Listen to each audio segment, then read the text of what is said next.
afternoon, students. Today we are going to discuss about the kingdom Monera and Protista.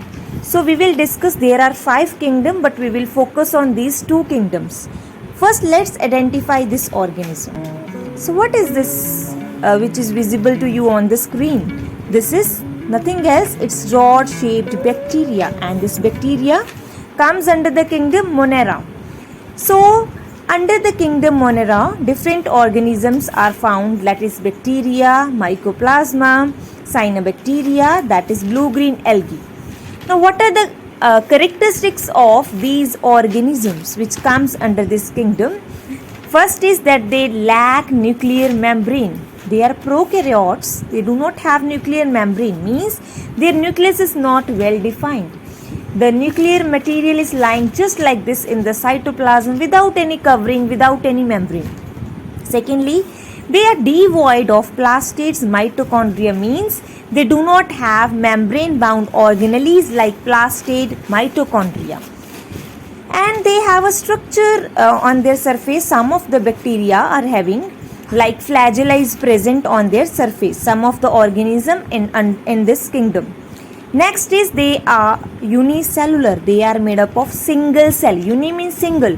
So they are unicellular. They are made up of only one cell.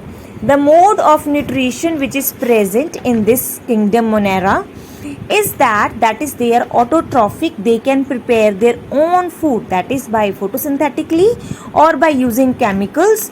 So this mode is photosynthetic or chemosynthetic. So this is about the kingdom Monera.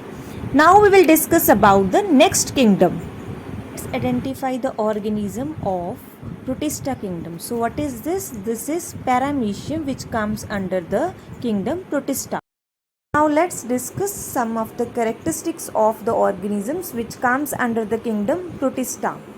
So it consists of usually unicellular eukaryotes. Eukaryotes means which have well defined nucleus, means their nucleus is having nuclear membrane, and in that their genetic material is located. And they also have membrane bound organelles which were absent earlier in the case of Monera. The organisms in the Protista, they are having appendages, or we can say hair like structures like cilia or whip like flagella, which helps them to swim, which helps them to take food, like cilia helps them to take food or move around. Their mode of nutrition can be autotrophic also, means they can prepare their own food also, or heterotrophic, means they are dependent on other organisms.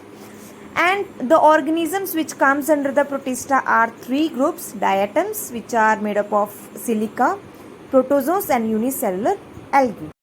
And the question which is generally asked regarding this kingdom is that in which kingdom you will place an organism which is single celled, eukaryotic, and photosynthetic.